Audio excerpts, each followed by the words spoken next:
Good afternoon, Tobago. How are you? And to those who are joining us online, welcome to a holistic view of chronic diseases. This discussion is held this afternoon by Tobago Civil Net in collaboration with the W.H.A.T Committee, which is basically the Holistic Health Awareness Tobago Committee. So we're just waiting for the live to build up a bit. I'm your host, Latoya Roberts-Tamaso this afternoon, and I will be taking you through an interesting discussion. So we do hope that those who are tuning into Tobago Civil Net Facebook page, you share the live, you invite a friend to join the discussion as we talk about a holistic view of chronic diseases. The Tobago Civil Net is a registered non-partisan, non-governmental, and non-profit civil organization whose mission is basically to promote the interests in strengthening and building democracy. We also provide and facilitate workshops, public panel discussions, and other programs to impact knowledge, to generate awareness, promote collaboration, to definitely encourage tolerance and understanding and harmony among persons and organizations within the civil society in Tobago. That's really a mouthful, but basically the Tobago Civil Net is here to bring together people in Tobago, all who believe that they have a voice and have been working in civil society to ensure that the island continues to flourish. This, we envision, will result in an empowered population best prepared to advocate on its own behalf for its own rights, and definitely the well-being of the civil institutions in the island. Thank you for those who are joining the live this afternoon. The program is hosted by Tobago Civil Net and specifically in collaboration with the Holistic Health Awareness Tobago Committee. And this committee is a part of the Tobago Civil Net, and it comprises of members within Tobago Civil Net and also non-members who have a common interest in raising awareness about the holistic health in Tobago space. CivilNet is committed to the vision of really stirring civil society to play a more informed role and a crucial role in all areas for people's development. W.H.A.T was launched its first season of the Holistic Awareness Series on March 22nd, 2023 in the Scarborough Library. And now this will be followed by several episodes featuring knowledgeable persons such as medical doctors and practitioners who have adopted a holistic approach to their practice. It may also include persons who are not necessarily medical degreed, but have an extensive research and knowledge and study in the area of holistic health. We have attained the right to pass on that acquired knowledge to others in Tobago, so we are here to share, to really engage in the discussion. So for those who are joining the live with us this afternoon, please share with your family, please share with your friends as we encourage each other to discuss about a holistic view on chronic diseases. This afternoon, we have an expert, I will say, in our midst. I think he's an expert because he's probably going to teach me a thing or two about holistic diseases. This afternoon in our midst, we have Ricardo Bobb, who is a public health professional with over 25 years in the field. He has a specialization in food hygiene, epidemiology, and understands human and social behavior. He has been involved in supporting many training and support for various sectors in health. He is one of the few officers to participate in an FDA audit of food production facilities in Tobago. Ricardo is also the president of Medical Missionary Movement Caribbean Chapter, an organization committed to the holistic restoration of the image of God in his creation. He has worked with numerous organizations and NGOs throughout the years, and he continues to educate a lot of people across the island and throughout the Caribbean. He believes in the empowerment of people in understanding the body's ability to heal itself through obedience to physical, mental, and moral law. So Ricardo, thank you for joining us for this discussion this afternoon. How are you today? Thank you, Latoya. I am great. I usually I enjoy life, and I'm happy to be here to just share stuff with folks. And I just hope people are encouraging their friends to join so that they can benefit from what we're going to talk about this evening. I really hope so too, because this is a very interesting topic when you're talking about a holistic view of chronic diseases. We know there's so much challenges concerning chronic diseases, but I will let you really go into the discussion because you're the expert with us tonight. And we will start off this discussion by what exactly is chronic disease? How is it different from any other disease that exists?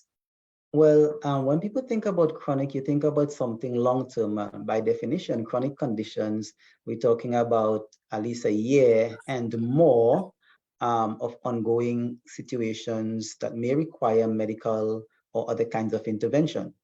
And so when we talk about chronic disease, it's easier to give examples than to just say, okay, fine, because there are lots of things that may not be considered chronic that are chronic disease. When we think of it, we think about things like heart disease or diabetes, high blood pressure, but we have mental disorders, chronic situations as well. So there are many. So let me just share my screen and then we can move and see what we can glean this evening. Yeah, so we're looking at the holistic approach and truly the paradigm of health is interesting. And as we go in the presentation, and we seek to answer some of the questions, we hope that folks will get a broader perspective in terms of how to look at chronic disease. And when we say the holistic approach, we would see that there are laws that govern life and health because we are not one-dimensional beings. Yeah. I'm excited for this presentation. Let's go. Well, I'm excited too. God tells us that He has given us everything that we need because He's the designer of the body, and what He will do is to design everything according to His own character. And so I like to look at it from that perspective. When the launch was done last month, we looked at body, mind, and spirit. And there were some really powerful points that was brought out there. And truth be told, most people look simply at the body, but we are not only one dimension, we are three dimensions. We are body, mind, and spirit. Three is one of God's signatures that makes us akin to Him. And so the body really is the tool for the mind and the spirit to express themselves in the physical world. What is the body? Of course, we have hands and eyes and feet and ears and organs. We can see those are tangibles. It's called in the Greek soma, the body or the hardware. And then we have the mind, which we call the psyche or the software, and that's the thoughts and the feelings. And then we have the spirit or the power source. We must have a power source to be functional, and that's the pneuma. So now all three coming together to make you and me. But the thing is, we would normally feel the expressions of dysregulation in the body. So if there's a dysregulation in the mind, you won't feel it in the body, in the way we express ourselves, in the way we actually feel, the way we move, because the body is actually servant to the mind. It is in the body that we are able to put the material in to fuel our thoughts and our feelings once we are plugged in to a power source. Yeah. So that makes it kind of interesting.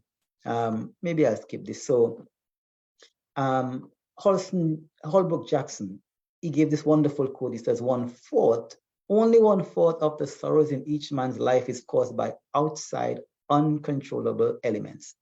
The rest is actually self-imposed. Why? Because of education.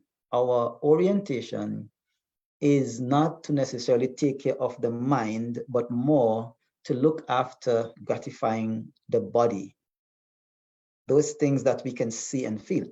So there is, usually we don't put this kind of fuel in the body.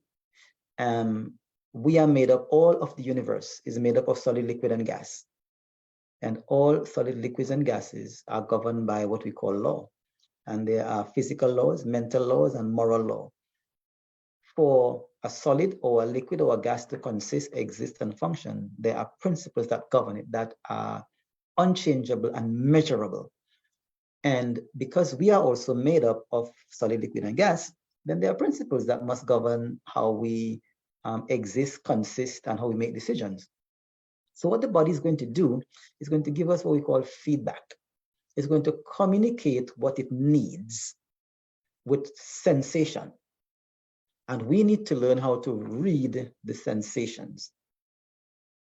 So if you feel hungry, it's not because you need to eat, because a lot of the things we eat does not nourish the mind nor the body. Yeah. So chronic disease is going to always happen when we do not understand these dimensions, if we're talking holistically. Hunger means I need nourishment. Not everything I put in my mouth is actually nourishing. If I feel thirst, it means that I need water. It doesn't mean that I need to simply drink, because most of the things we drink would not provide what the body needs. If I feel fatigue, then I need rest. I don't need more coffee to give me the get up and go. If I feel restless, then I may need some exercise, because exercise is one of the laws of health. So these sensations, if we relieve them, then we meet the body's needs. So that's how things kind of work. Now, the thing is, we look at what we call symptoms in a certain light, and we try to suppress them. What really is disease in the first place? It's really nature's attempt to free itself of what we call that which is offensive. But we find the symptoms, they are horrible to us because we have not been taught how to adequately read these things. We are taught how to read words, but not how to read when the body speaks. So when we get a symptom, which is an effect, and a symptom is an effect, it is a message that the body is trying to actually cure itself. The symptom is actually the body trying to cure. For example, if you chop the branch off a tree, it's going to produce this sap to try to heal, and then it's going to start to grow back another branch, because it is designed in its DNA to fix itself. That is inherent in the thing itself. So we need to know that as well. Now, it can only be cured by responding to the messages with whatever the body needs. So any situation we have, let's look at one. I'm just going to look at a chronic disease that most people are familiar with. Let's look at diabetes for a little while. Well, we think diabetes is when you have blood sugar and so on primarily in a certain range for a certain amount of time. But what if I tell you, Latoya, that the high blood sugar is not a problem? The high blood sugar is not the problem. Really? You need to explain that some more to me. It's not the problem, it is the result of a problem. Because when we understand glucose or carbohydrate metabolism, we have a digestive system, and part of the work, as we will see in a later slide, of the digestive system is to bring nutrients in, because we are all made of cells. Cells need 4 things. Cells need oxygen to activate them, nutrients to build, and waste removal to cleanse and regulate temperature. And that happens in a particular environment. So if for the cells to get oxygen, the designer God designed the digestive system. So the digestive system, part of the digestive system is the metabolism of carbohydrate, complex carbs, into glucose. And then you have a wonderful hormone called insulin. Insulin now is supposed to escort the glucose into the cell. Now, on the cells are these receptors. And in the pancreas, you have cells that are producing insulin. And it's a good thing we don't have to think to produce insulin, and we don't have to think to have the nutrients absorbed. So what happens is that if all is working well, then insulin can take glucose into the cell, and then it gets into the mitochondria, is processed to produce ATP so that you can blink and listen and walk and do all this work. It's a wonderful system. We are fearfully and wonderfully made. Now, suppose I damage the cells, I damage the receptors on my cells, they are damaged, or they stop responding because of abuse. Because we eat so much carbohydrates, then we get something you call insulin resistance. Then the cells are not responding to insulin, so insulin cannot do its work. Or let us just say, I need vitamin B1 so that glucose can get into the cell. But I don't have vitamin B1 because I'm using too much carbonated beverages, and so I'm leaching out my B1. So the glucose cannot get into the cell. There's nothing wrong with the glucose, but it is in the wrong place. So the glucose is accumulating in the blood because it cannot get into the cell.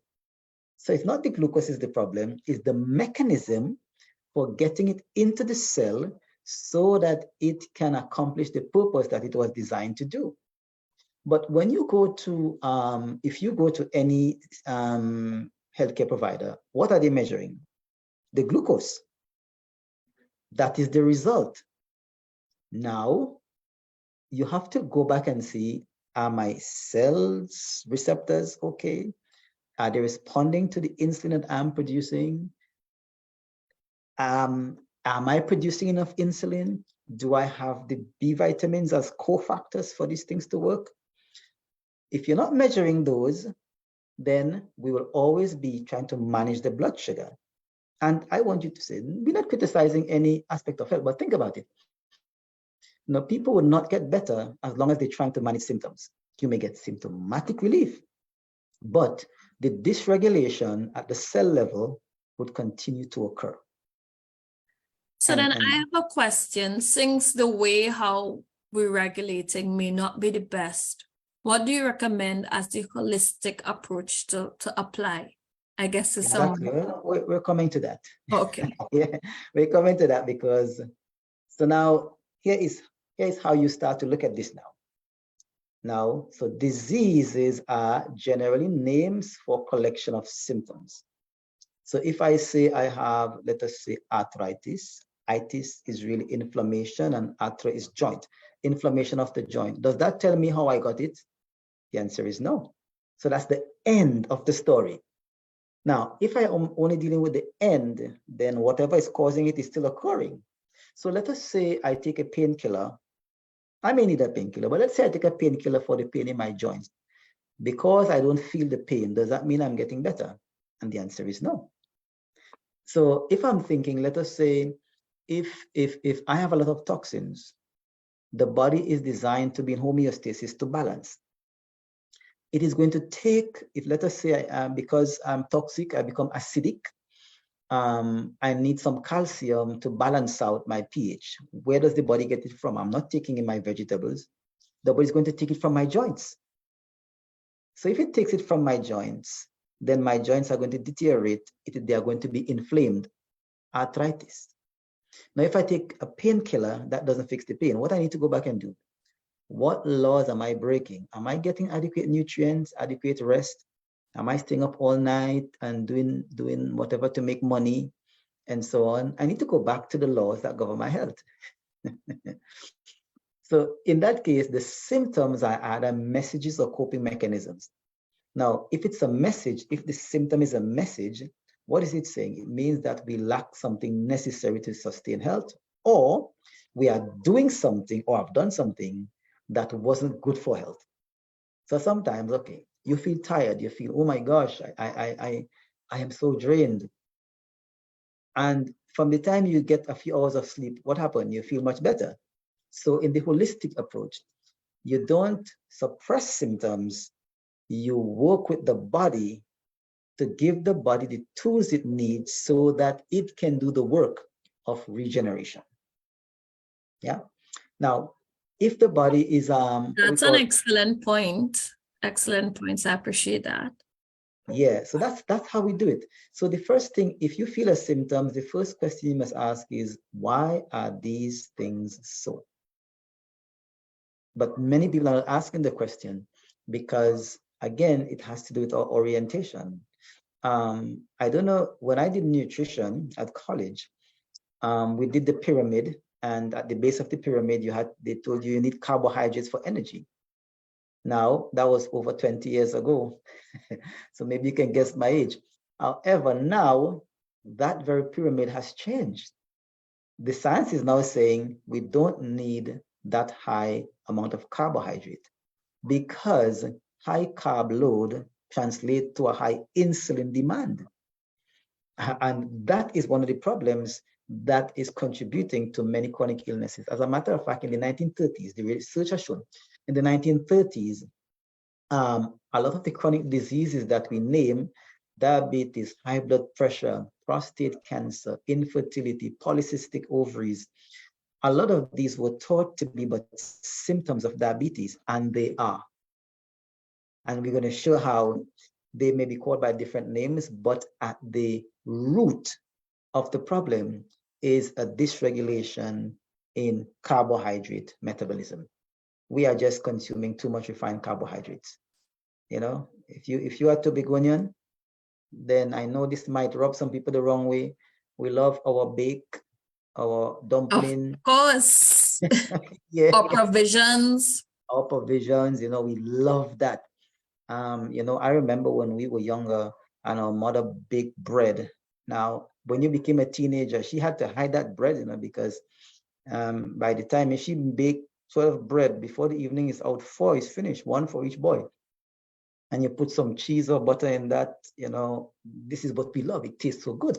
However, those were some of the things that we are reaping the rewards now with our high incidence of diabetes or high blood pressure or kidney problems or prostate issues. And so if you look holistically, most people look at diet only, but it's not only diet. And we're going to show some examples as to how we can deal with certain specific situations.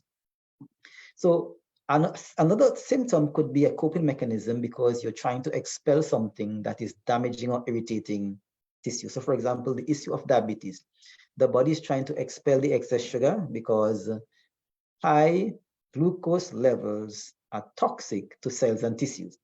So the body can't, if it keeps it, they are going to die. And as we see, the environment in which the cells live must have a particular constitution. Or the body may be trying to compensate for a lack of something it needs to sustain health or to preserve or the presence of something that is harmful to health. So symptoms can be telling us different things. They can be coping mechanisms or they can be messages. So we have to learn. And these things, they're not automatic. We have to actually learn them. The thing is, we want to heal, and to heal is to be made whole. So now, how does the body, if something is irritating the body, God designed a mechanism for the body to naturally try to throw it off because we were designed to be in balance. And so the 4 main ways that the body does that is through the gastrointestinal tract, the lungs, the urinary system, the skin, and of course, women have menstruation. So if you are bleeding heavy, you have, you know, heavy period and so on, you must ask why this is so. It's not just to take woman's Panadol or Ponstan or whatever women take. But most women don't understand their reproductive cycle. And usually I say, well, if a woman doesn't understand herself, then how does she expect a man to understand her? So if he doesn't understand her, then he cannot help. You'll find that, you know, certain times in the month, she's miserable, she's difficult to get along with, irritating, best to stay away from because he doesn't understand.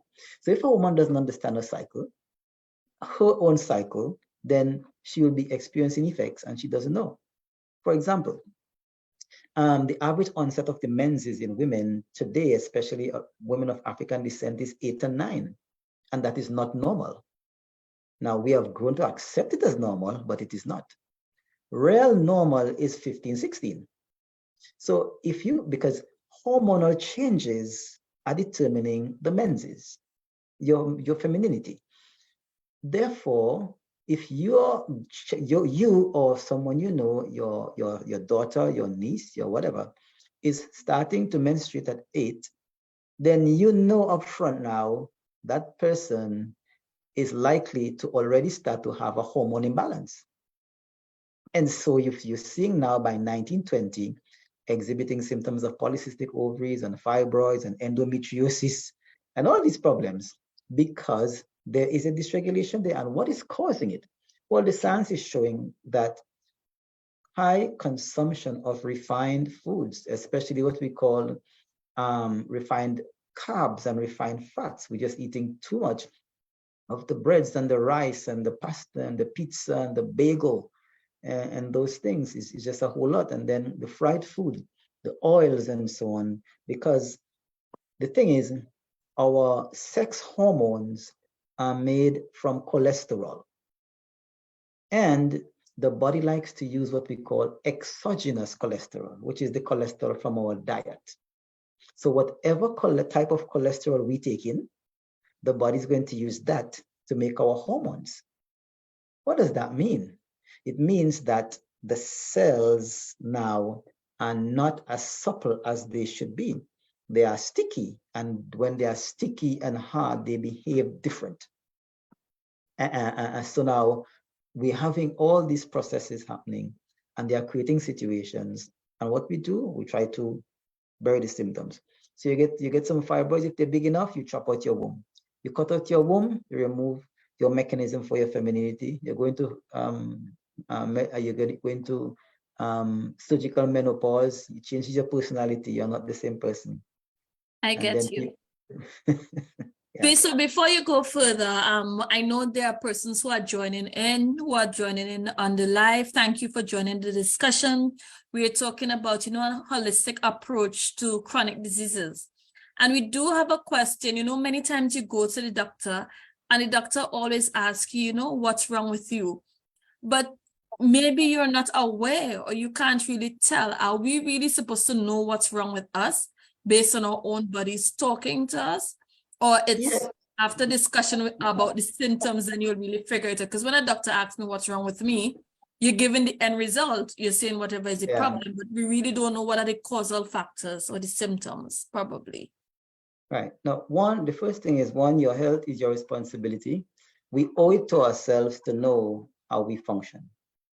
But there is a place for your medical practitioner. They are going to have advanced knowledge. But even when they are speaking, we are supposed to be able to make relationships in terms of how things function. So we talk about signs and symptoms. Now, I would know, okay, I'm feeling a pain here, or I'm feeling a pain there. The doctor can tell me if it's a fever, if it's a lump, a bump, or some kind of thing. And also, the system has a lot of really powerful diagnostic tools to be able to evaluate. But again, the evaluations are based on what? The end. So you have to work back. Exactly. Yeah, you have to work back and say, why are these things so? So now, let us say, God forbid, you go to the doctor tomorrow, and the doctor said, you have high blood pressure because of your systolic and diastolic readings. Now, the first question should not be, how do I get it down? Because high blood pressure is not a disease. It's an adaptation to a problem. And there may be many reasons why the blood pressure is high. So if let us say, the reason the blood pressure is high is that the body is compensating because it knows for the cells in the most further place of my body must get oxygen and nutrients and waste removal. The way to get oxygen and nutrients is through the circulatory system. So the heart will have to work harder to get it to those areas. So that's an adaptation, not a disease. Now, I must ask, why is it adapting that way? So I have to go back and see, which law of health am I contravening? So that now I can bring myself back into the laws that govern life. It's like, we know more about our cars, we know more about our equipment, our computers, but the body that we are using to use these devices and this machinery, we know very little of. But we owe it to ourselves to become educated. As a matter of fact, we admonished that one of the first things we must teach to our children is anatomy and physiology. Yeah. You're muted. I was just thinking, wow, I didn't really think that is something that most times I guess we figure it out when we get into a teen and adult age, but I don't really think we focus on that when we're that young. No, because you see, the economy is in conflict with physiology. Remember, when people are thinking food, they are thinking taste, flavor. They are not thinking cells need nutrients. But we are so wonderfully made in that this body of ours can extract nutrients from the almost nothings that we eat. It is so powerful that it can extract nutrients from the almost nothing. So let us say I were to consume something that is not food, that does not provide nutrients. The body is going to treat it as a poison, and it's going to try to push it out through one of the channels of elimination. If I am feeling nauseous, the body is trying to get rid of toxins through the digestive system. Vomiting is a symptom to push material that is irritating to the body upward. Diarrhea is trying to push material downward. In other words, the amount of toxins, and in this situation, it maybe an acute situation or maybe a chronic situation. Acute mean, it just happened. And remember, chronic is long term. So the symptoms really are the body trying to relieve itself of that which is irritating it, which we call disease. Yeah. I see. Okay. I think if there's anyone on the Facebook Live or in the chat with questions, please do send them our way and we'll see how best we can address them. But so far, Ricardo, I am really liking this discussion and the approach that you are given towards really tackling chronic disease, a holistic approach. I really appreciate it. Yes, but the key is when we become educated, it's like, there are some people who are excellent at making fruit cake. There are some people, I don't know, it's like they have a special recipe. Now, the way you make it is usually based on the recipe you learn or the person who you look at. So whoever is your model is going to determine how you think. And remember, we have power over what we believe, but what we believe has power over us. And we are going to make decisions based on those things. So if we look at toxin, pimples, all these things, the body's trying to eliminate toxins. So when we're looking at what we call the disease cascade, there's a cascade where if you look at the graph, the flat line would represent health. And the first raised line is what we call acute illness. Acute, remember, something is happening in the body is going to respond. So there are 4 stages of disease. And these 4 stages of disease correspond to 4 states at the tissue level. Now, how do we interpret that? When we say acute disease, people just think, well, maybe I have foodborne illness, that kind of thing. And when we think chronic, then we think, well, diabetes, high blood pressure. While that is a disease stage, there is something happening at the tissue level where the cells are operating that they have to deal with a crisis. So whenever something is irritating, affecting, traumatizing the body is going to respond by increasing the activity either at the local level or systemically. So let's say you were to be infected with a virus. One of the things you start to get is a fever. Why? Because the increased activity, the fever, is the body trying to do what? Fight or push away, get rid of that. Now, if you suppress the fever, then that irritating agent is still there, just that you may not feel the fever. Now, when the medication wears off, what do you say? The fever came back, but it never went. You just killed the receptors. Those prostaglandins that are supposed to initiate that, you destroy the enzymes that produce them, so you don't, the receptors are not sensitive to pain anymore.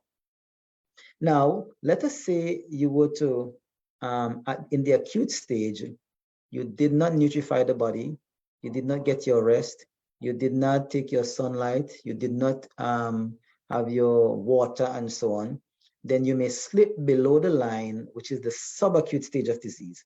So the acute stage, you have inflammation, which is the body's initial response to infection, irritation, or tissue damage. When you slip below the line, in other words, some time has passed, you're not over it.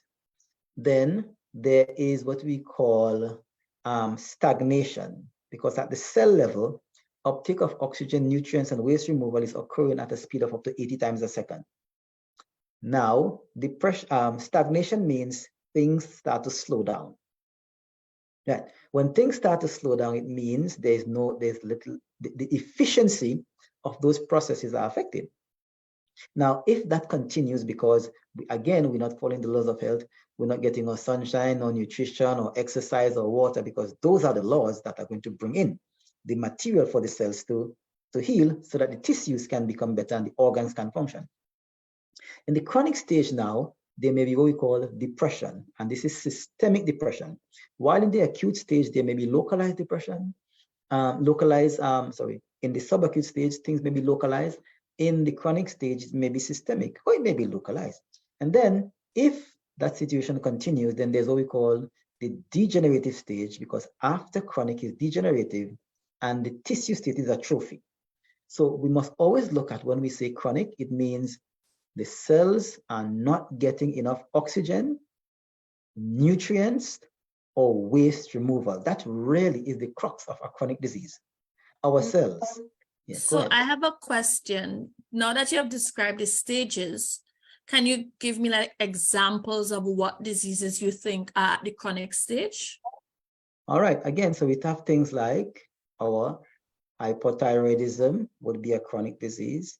Our arthritis would be a chronic disease. Our diabetes, polycystic ovaries, endometriosis, cancer, what we call respiratory illnesses, maybe chronic disease. So those are some examples. And there are lots of others. The names may not be so important as opposed to the stage of the dysregulation. So we may call a thing a name, like we said, diabetes. High blood pressure is a symptom of diabetes. Infertility is a symptom of diabetes. Polycystic ovaries is a symptom of diabetes. A stroke is a symptom of diabetes when you look at it from a causal perspective.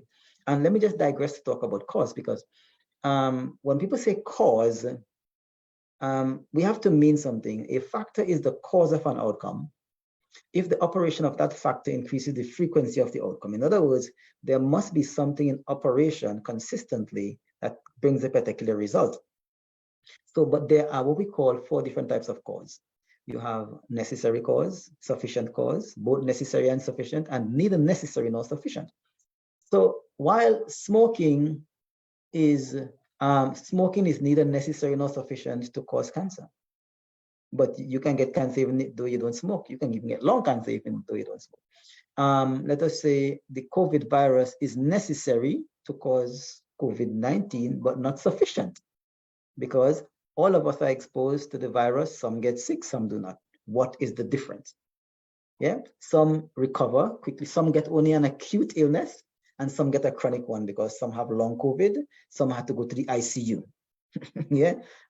So what is determining what is happening? Because think of you and me as trees in the soil. The soil is like the constitution, and then we have environmental factors that is impacting on our constitution. Yeah. So like we said, symptoms are just the way the body used to eliminate toxins. So these are just more symptoms. We skip that. So the approaches. How do we approach this now? Because that was one of the questions that we had. Approaching chronic illness. What is happening in the body with this disease? You have to ask ourselves, what is happening?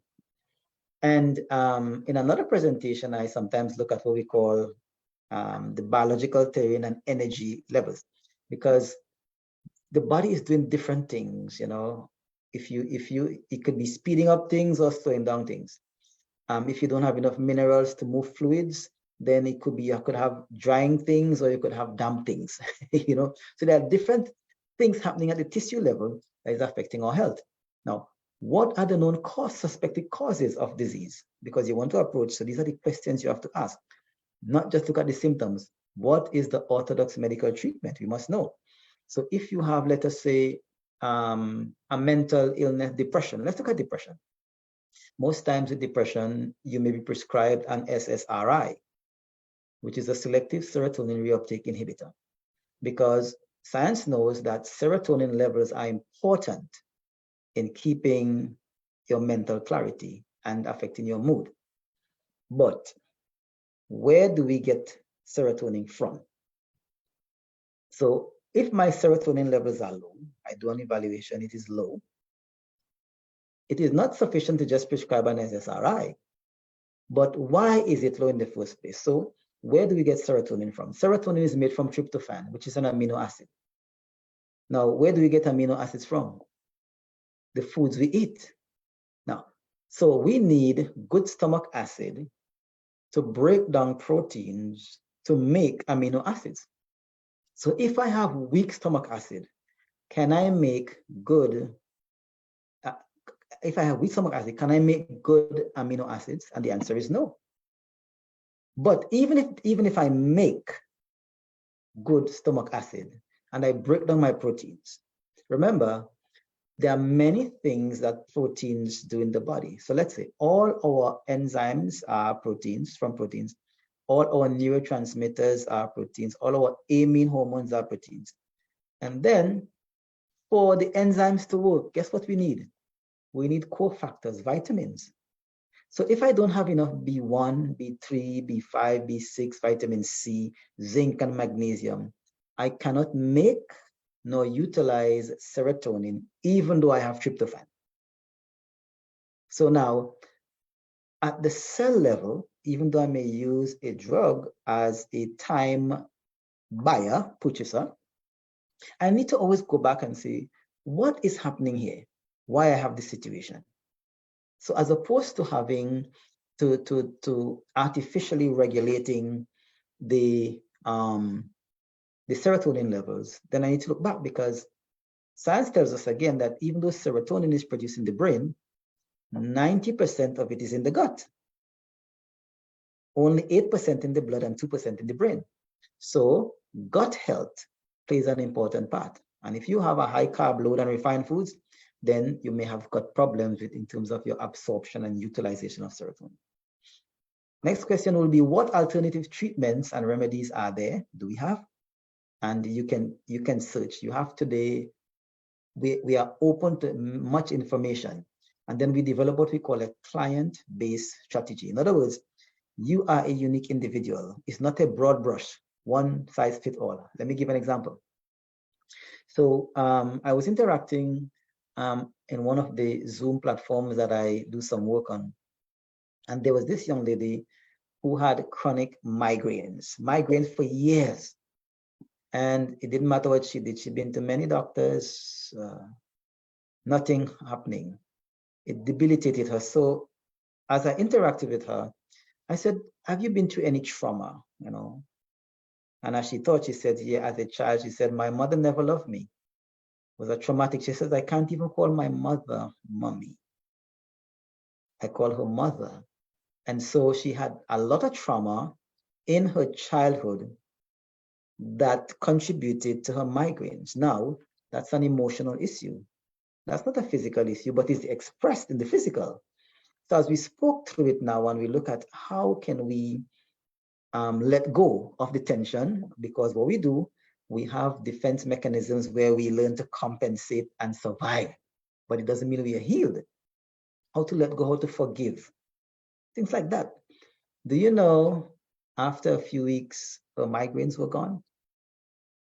Now, because Wow. now when you have all these tension building up, you produce so much negative chemicals, your liver has to overwork.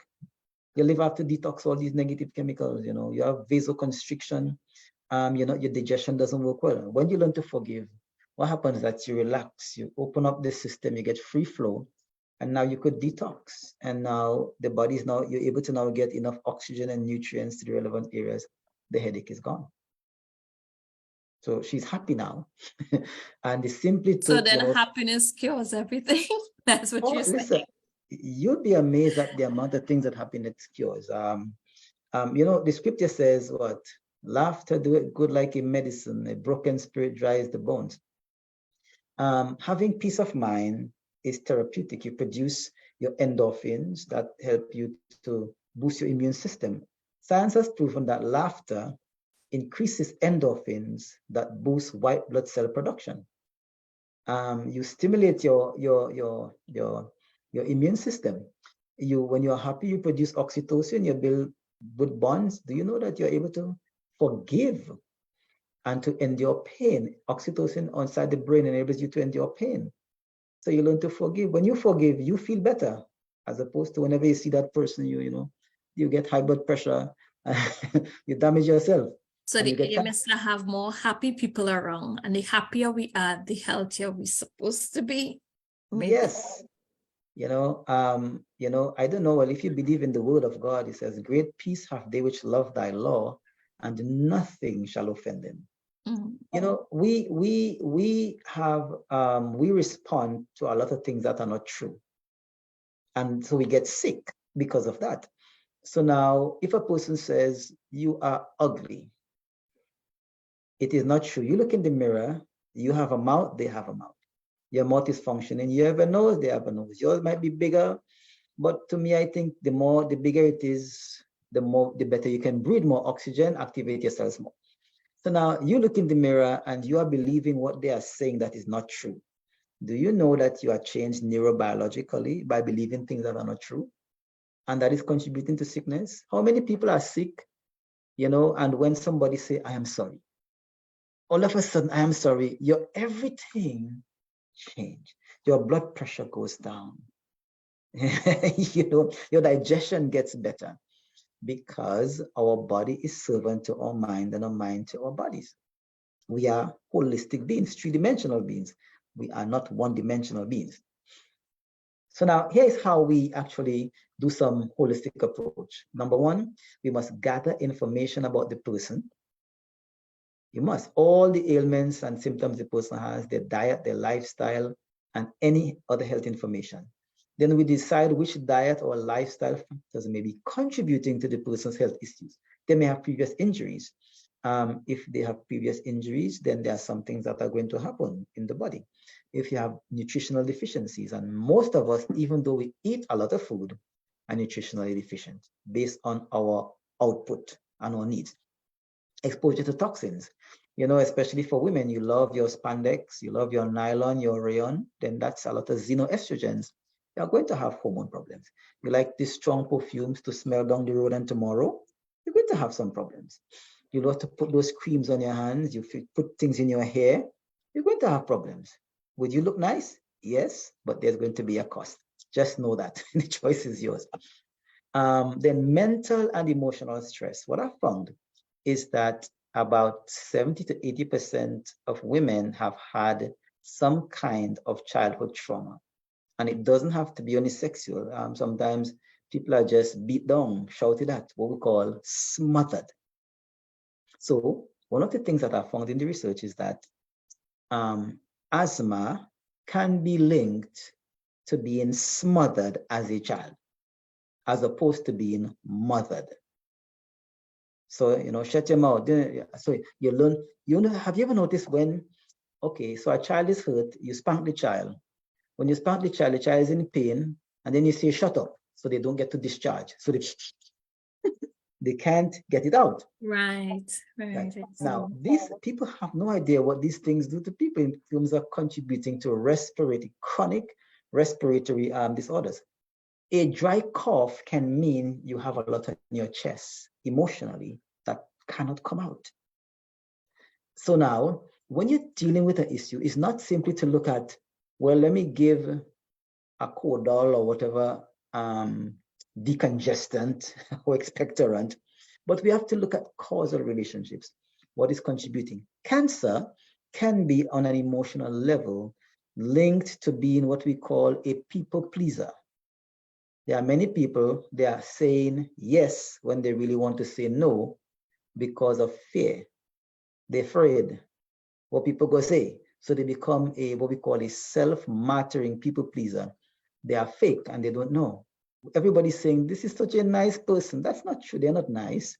they are trying to make a good impression. Psychologist C.H. Cooley said we manage impressions of ourselves at all times, presenting the self we think others want to see. So we need to be genuine. That's interesting. That's interesting. I just want to pause here just to remind those who are connecting with us via Zoom that if you have a question, you can definitely raise your hands and we'll acknowledge, or you can also put it in the chat box and we will acknowledge. But this discussion is really going so strong, so potent, good information being shared. And a lot of the things that you're saying, we take for granted, or we probably don't realize how they are contributing to our health. So I'm really enjoying this discussion so far.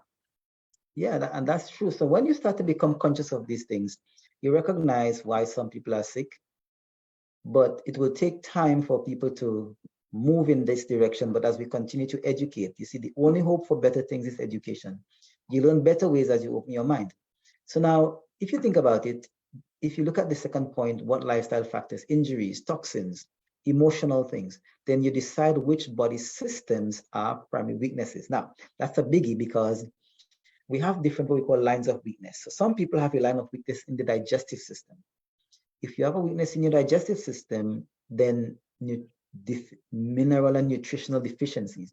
Some people have a weakness in the nervous system, some in the endocrine system, so or maybe some in the liver.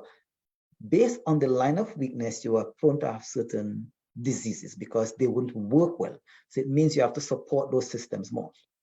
And then you develop a strategy that offers the person some temporary symptomatic relief because they may need that. You address some of the underlying diet and lifestyle factors, and you support the weakest body systems because as you support the weak body systems, the body is now able to do its work. What does that last one mean? In other words, the primary focus in chronic disease is building and not cleansing. So many people, when they go to what we call the holistic approach, they think that the first thing you must do is cleanse, cleanse, cleanse. No. When you're dealing with acute disease, the primary focus is cleansing because you want to flush out toxins. But when you're dealing with chronic disease, you really want to build. Building is primary. Now, that is not important. Cleansing is secondary because as you rebuild the body systems, they are able to now more efficiently push off the things that are irritating the body. Yeah.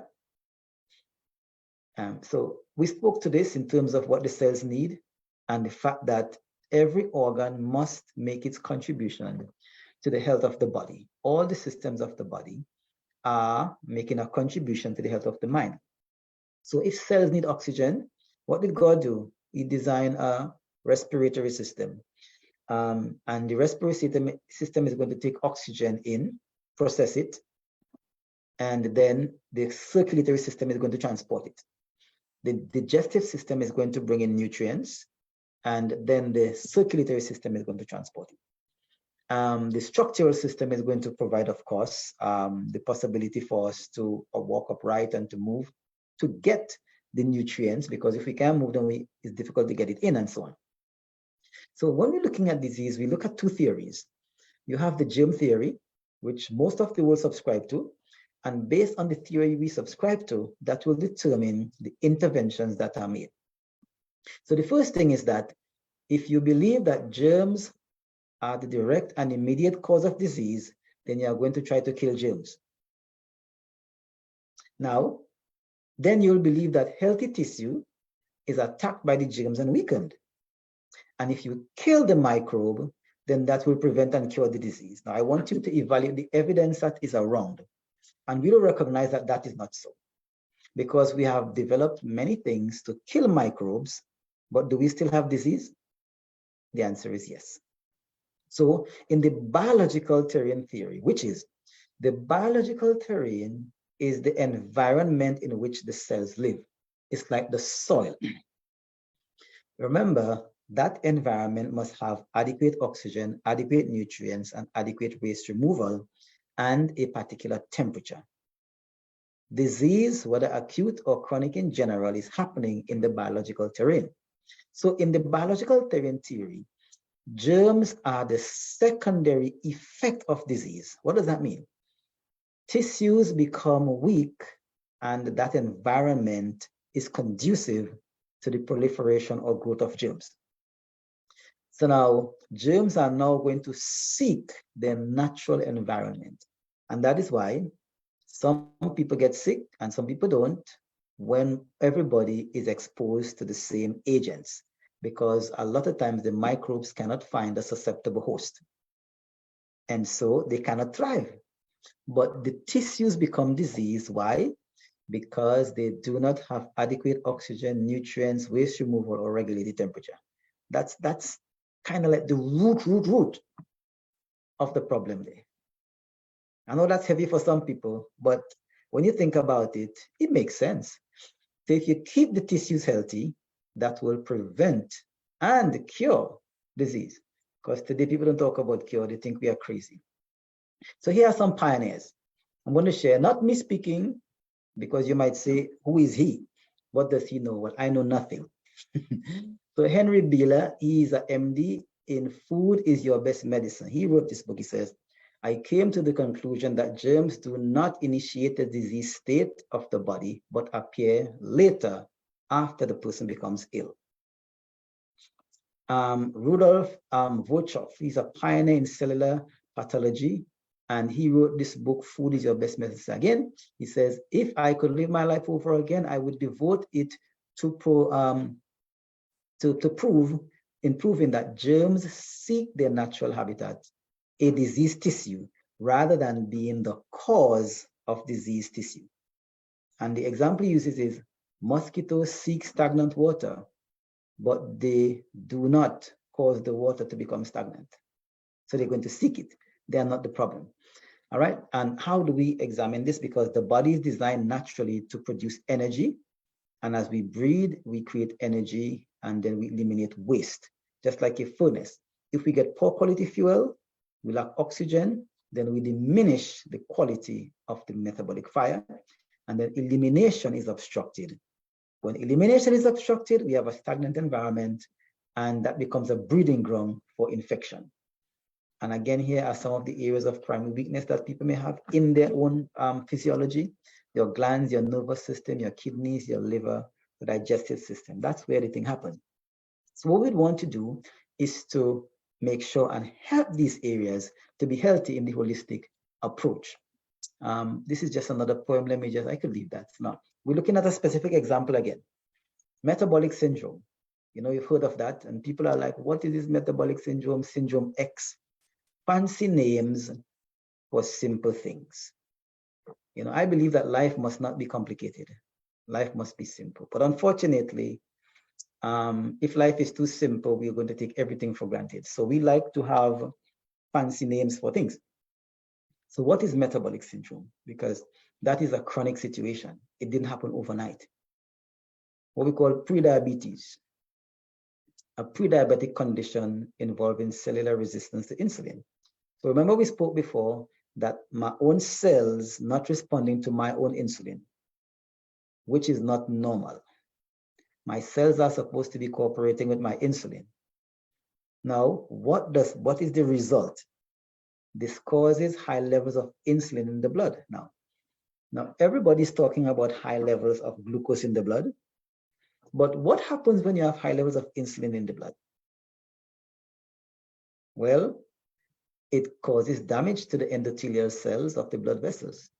Those are the cells that line the blood vessels. If they are damaged, they become hard. That's atherosclerosis, because the body is going to lay down cholesterol as an internal plaster. And then it hardens the blood vessels. You know, you say, oh, my cholesterol is high. Why is your cholesterol high? Because your body is trying to fix a problem. High cholesterol is not a bad thing, because if it didn't get high, you would die. So the body is increasing your LDL because LDL is a repairer molecule. HDL is a transporter molecule. So it is considered good because it's moving stuff from the system to the liver to be broken down, HDL. LDL is going from the liver to a site of damage. We are so wonderfully made that we cannot reach in and plaster up the wall. So the body produces cholesterol as an internal plaster. But when the body does that, if I don't fix the oxidative damage, I'm going to have a problem still.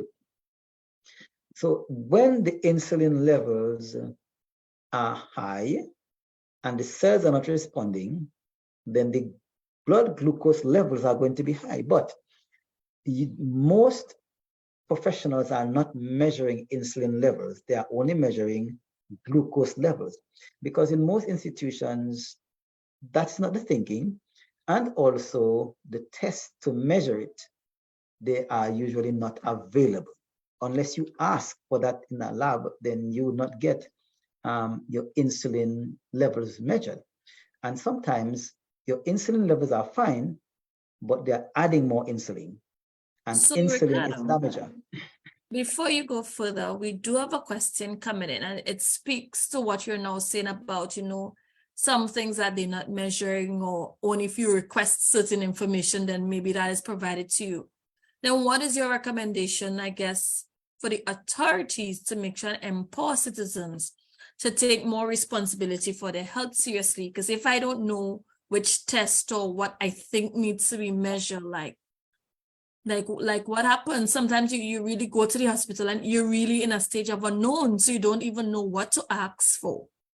Well, here's where, thank God for platforms like these that is designed to educate people. And remember, education is not for destruction. Education is for better. Now, if you can talk with your doctor and say, Doc, I've heard about this. Do you know many doctors are willing to work with the patient? In other words, when a patient is educated, it makes the doctor's job easier. At least that's my philosophy. My son used to be very sick. He had to go to the urologist as a child. And when I'm talking with the doctor, because I did my research, I understand the physiology. The doctor is like, wow, no, when I go to interact with him, that dialogue is shorter because now when he says something, I understand. I can ask him a question. But most people, one, they do not know. They have not taken the opportunities that are available to know. So they remain in ignorance. But what happens now, what I've found is, because we've been sharing information like this for the last about 8 to 10 years, there are some labs here now that are offering those tests. And so people can now go and say, I would like to have a gonadotropin panel done.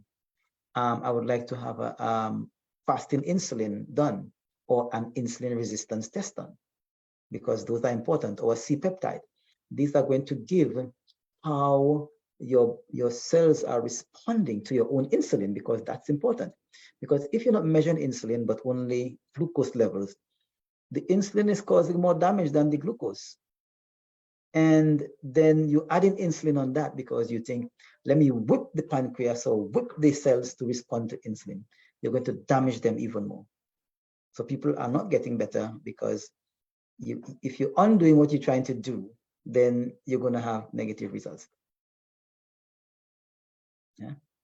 Thanks for that. So I think we really need to continue to educate and ensure that the authorities continue to spread the message to people about their health, but also community groups, civil society organizations like CivilNet has to continue to do their part with series like this. So we have a few more minutes to go, so I'll leave you to continue the presentation. It's a lot of information being shared, but it's really helpful to us all. Yeah, and you see, we're doing broad, and then as time go by, different people are going to elucidate and narrow down on things. So now, if you look at some of the signs of metabolic syndrome, which is the chronic, we're talking about, a lot of times you go to the doctor and you know, I'm pre-diabetic, and stranger Latoya, it's like people are so happy to be pre-diabetic. What they don't recognize is that you have gone a long way, and the next thing is you're going to be diabetic. Your body is actually breaking down. So we look at the abdomen. One of the classic symptoms of insulin resistance, guess is what? Visceral or abdominal fat. Your belly starts to get big, and your exercise, it doesn't go. You are fit, but you always have that belly. That is one of the classic signs. Insulin is an anabolic hormone, and so is estrogen. So the body is going to start to lay down fat around the belly, and that's one of the classic signs that you are heading towards diabetes. Now, You may even have good blood sugar, but you have high blood pressure. You start now to lose your virility. Men, you start to not have good erections because you are actually, the insulin is damaging the blood vessels that supply the penis. Women, you start to get your polycystic ovaries and your fibroids, your endometriosis. It's all here. This is where it is, metabolic syndrome. Yeah. But these are just some more parameters. We look at that another time. So health problems, as we said, heart attack, high blood pressure, stroke, inflammation, depression. Remember we mentioned depression earlier? So metabolic syndrome, if depression are linked together, obesity, look at that, polycystic ovaries, the incidence of Alzheimer's disease and dementia, is it not increasing? Yeah, all these, cancers and so on. So a lot of these, the root cause is in how we have been breaking the laws of health. So let me just rush to this basic 5-step program. We're talking about holistic approach. Number one, again, optimizing your diet. We're just not eating enough vegetables, and where we eat in vegetables, the variety is not wide enough. It's not sufficient to eat lettuce, tomatoes, and cucumbers. That's not enough. There are lots of other vegetables. You have the whole cruciferous line. Now you may say, well, I have a thyroid issue. I can't use cruciferous vegetables. Well, that is not true. It depends on which one you have. If you have hyperthyroidism, then you don't want to eat the vegetables too cooked. You want to just blanch them. If you have hypo, then you want to eat them on the raw side. In other words, you have to know what to do. And then God has created a range. The next thing is that you want to optimize your digestion by having good enzymes. Enzymes are very important. Enzymes are biological catalysts. No biological process could take place without enzymes. But where do you get your enzymes from? Enzymes are proteins. So if you don't have good stomach acid, you cannot make enzymes. And then, of course, you need your vitamins and minerals. If you don't have vitamins, you don't have the cofactors for the enzymes to work, and minerals as well. Then you need to create a healthy gut. Gut health. Now, the science is showing that gut health has more to do with our health. Through the vagus nerve, we have more connections to the brain than from the brain to the gut. So the gut is talking to the brain more than the brain is talking to the gut. So many people, when they have diarrhea, constipation, IBS, all those allergies and so on, those are gut issues. People with sinusitis, most times when you fix the gut, those things go away. You reduce stress. We are living in a stressful world. Stress is going to destroy your personality. How? The cascade for making the your sex hormones, estrogen and testosterone and progesterone, is affected by stress. Why? When you're under stress, the cascade is from cholesterol, you get pregnenolone, and on one side you get progesterone, and on that side from progesterone you get aldosterone and cortisol. And then on the other side you get DHEA, from which you get testosterone and estrogen.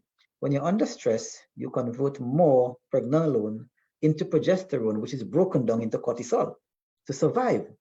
So we see here now, when you're surviving, just take it this way, things go wrong. You get adequate exercise, and then you use nutrients and botanicals to overcome the insulin resistance. What are those? Especially your green and colored vegetables. Those that are complex, that have what we call, they are genetically compatible with our physiology. And here we get into what we call nutrigenomics, how the food that God created, the whole foods, are communicating with our genes. And that is a very important thing, because whole foods are genetically compatible with our genes. And the area of epigenetics is very important, where our diet is going to determine which genes are switched on and off in terms of our health. And so we must look at just 5 simple steps. Check your diet. Instead of eating 5 spoons of rice and 3 drumsticks of chicken, cut it down to 1. or you change the grain. Instead of using rice, which most people of African descent are allergic to anyway, you can use quinoa or amaranth. Let me give you an example. You know baji? You know baji? Yes, I do. Right. You know the seeds that we throw away? Yes, we don't eat Right. that. Well, do you know that they sell that in the health food store as amaranth, and that is much more healthy than rice? Oh, I see. No, I was not aware of that. Good Oh point. yeah, we throw away a lot of things that are very good because we do not know. So the amaranth is very healthy, probably even more healthy than the leaves of the baji. So when because we throw it away, you could harvest it and dry it. I have some in my cupboard right now that I've harvested and dry, put it in the sun to dry, and you could cook it just like rice. Okay. And the The thing is, second it's free. point, I have a question. The second point you had about the healthier gut. Someone is asking in the chat a bit about how important probiotics are to health Mhm. and how that might be important to gut health. Any Yeah. thoughts on that? Yeah, probiotics are important. How God designed the digestive system with whole foods, you have soluble and insoluble fiber. Soluble fiber helps to hold on to to glucose so that you don't have spike. Insoluble fiber is food for your gut microbes, and those are your biotics that you need to feed. So when you don't have insoluble fiber or you have acidic lifestyle, you have poor gut microbes, and those damage the integrity of your intestines. Or you can have something you call SIBO, where there is an overgrowth of bad bacteria in the gut. Or you can have yeast because of you just have poor fiber, no fiber, acidic life, you're not eliminating and so on. So improving those things are very, very important. Again, stress, why worry about things you have no control over? Another question that we have coming up, and this is probably a very touchy one to many people. COVID-19 pandemic came and it was a short period of time. So the question is really, can natural immunity really be substituted with vaccine? Or maybe it's just about staying the course and let natural immunity work. What are your thoughts on that? Well, what I would say is this. Now, Dr. Tidler would have given some good advice. He says, food provided with a preponderance of bases, what we call alkali food, actually help us to develop what we call rational immunity. Rational immunity is natural vaccination. So if we want, because remember, it is the immune system that is prepared to respond to threats. The key is we need to provide our immune system with the material that it needs, but we are not. So that is why we need a vaccination. What is the vaccination doing? The vaccination is stimulating your immune system. Could you stimulate it naturally? The answer is yes. There are many ways to do that. So that's for another discussion. Do you have any other questions? Thank you for that feedback. There's one last question. The questions are really coming in fast and furious, and I know we need to wind down. But the next question has to do with, is there a generic test that persons can do to determine what is the best nutritional diet for that specific individual? Right. Now, the test that you need to do that would not be primarily blood tests. There are many kinds of evaluations that can be done to determine your nutritional level. There are many different panels and types of tests. We could probably do that another time. So, for example, you have biochemical analysis and electromagnetic testing. There are many things out there. They may not be available in our country or by some of our practitioners, but there are lots of things. Sometimes you can go and do tests to show your mineral levels and so on. Think about it this way. When people are very sick and they have money, where do they go for testing? Cuba, Yes. America. And how is it they find things out? Because they are doing testing that we are not doing here. Right. So they have these, they have them available, but they may not be available here. And then if they are, it's the cost. So it is for me to do the best that I can. So I want to, before we close, just 3 things. When people have chronic illness, we look at a 5-step process, but 5 may be too much for some people. Just 3 things. Number 1 is a fast. Truth is, look at the animal kingdom, the animal world. When animals are sick, they do not usually eat. When you fast, you give the system a rest so it could put all its energy into healing. So modern science is now recommending intermittent fasting, having 16 to 20 hours between at least one of your meals. Rest in bed. We just are not resting enough. You know, we put on the lights and we have night life, but that's when the body gets to repair. And then removal of all innovating habits. What is an innovating habit? Those things that put stress on our nervous system. We have the bills to pay, we have ends to meet, we have projections in life that we have. Sometimes just let it be. You know, one of the best things the modern system has is the hospital. When you go to the hospital when you are sick, it doesn't matter what, you have to lie down there. You don't get to wash the clothes and clean the house and all the things that you fussy about doing, you lie down. And do you know it is more the rest that makes you better? As soon as you go back home, what happened? You go back into the thing and then you start all over again, you get sick again. But when you rest, so a fast, number 1, we are eating too much. If you are sick, based on the stage you are, try having 2 meals as opposed to 3. It will do wonders for your health. Get some rest. Get some sunlight. Sunlight, most enzyme reactions are light sensitive. You want to get good nutrition. You want to get good air. Do some walking if you can, or maybe some swimming if you can. Why? Because when you exercise, you bring more oxygen in because you deep breathe. You also massage the lymphatic vessels because the major ones pass near to the lungs. As you deep breathe, you massage them so your lymph move better. And when you move lymph better, you have better waste removal. And also the cells are bathed in more oxygen and nutrients. So there are some simple things. Don't eat between meals. Don't eat and drink. All those things that we know from childhood, but we don't practice them because we become a little bit sophisticated. So first, going back, know who you are. Who has the disease? Who is this person? What's their constitution? And then you're developing a remedy based on that constitution. And look at your environment. Is your environment toxic? Whether it be emotionally, spiritually, physically. And if you stay in the environment that is conducive to your sickness, then you'll continue to be sick. I'll give one testimony just as we wind up. One day I did a presentation in a particular place, and here's a lady, she came and she said, you know what, my breast is only always oozing. I've been to many doctors and I don't know what to do. Is there anything? I said, what's your life situation? Now she is the matriarch in the family. She's doing everything. She's helping everybody. She's carrying all the emotional, everybody have problems bring to her.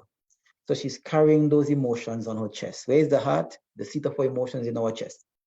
So the breast is carrying the emotion. So it is overwhelmed. I said, my friend, you need to take a break. You need to get away and take a vacation. Get away from all these people. And you're going to be surprised at how that situation is going to heal.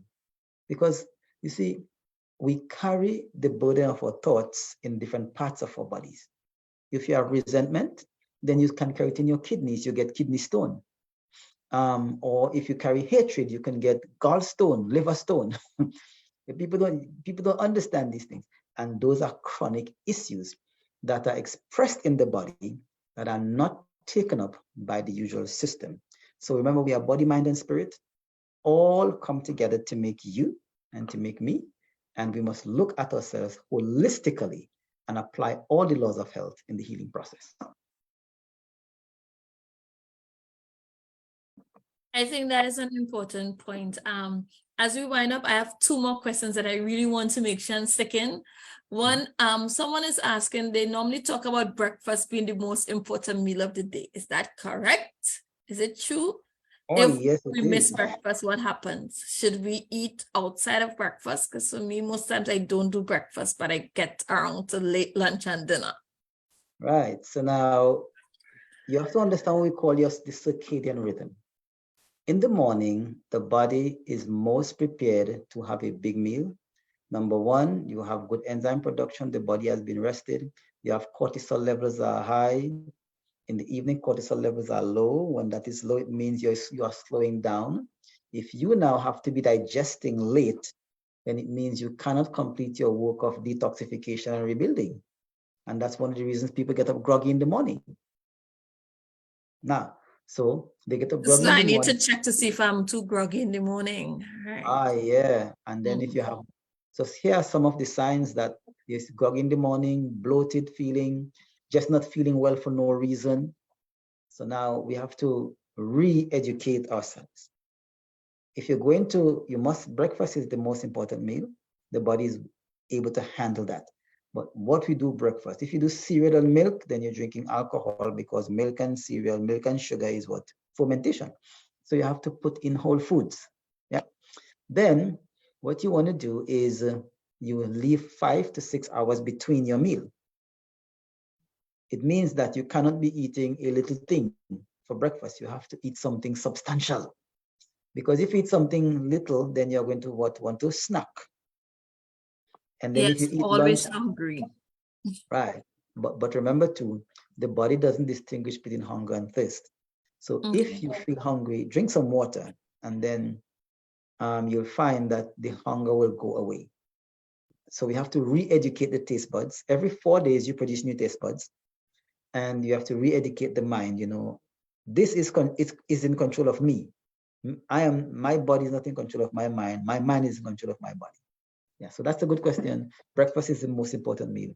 Breakfast like a king, lunch like a princess, dinner like a pauper. What does a pauper have for dinner? Don't say cakes. A pauper has No, nothing. nothing. Nothing. Yes.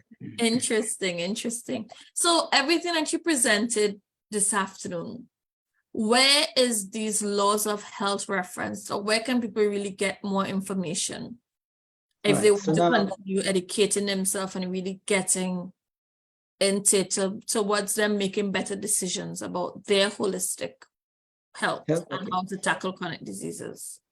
Number one, no, there are groups, lots of groups around that are doing things like this. The next thing is a lot of people are doing science in school. Now, a lot of people, what I said this evening is not foreign, it's just that they have not applied it that way. So when you do science in school, it's not to pass a subject. It is to understand how to take care of the wonderful machinery that God has made. But we are not taught that way. We are taught the chemistry, the biology, and the physics to pass exams to get money. But we are not taught, we are supposed to taught it to be able to take better care of our bodies. So if you know that post-retirement dementia among women is increasing, we have to ask, well, what are these women doing? Well, you're competing in a man's world. When you're competing in a man's world, do you take care of your health? No. You're going to be buying food every day. You're going to be skipping meals because you're competing and you want the cutting edge. And if you're doing that, then you're going to pay a price down the road. That is really good advice, Ricardo. Any last closing thoughts as we get ready to wrap up this afternoon's discussion? It was really packed. It was really energetic. I learned a lot. I learned that I have to have my breakfast.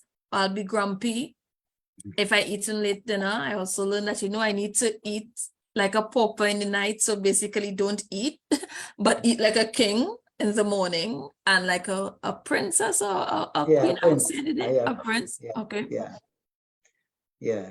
So get to know the wonderful mechanism that God has designed and how to take care of that body.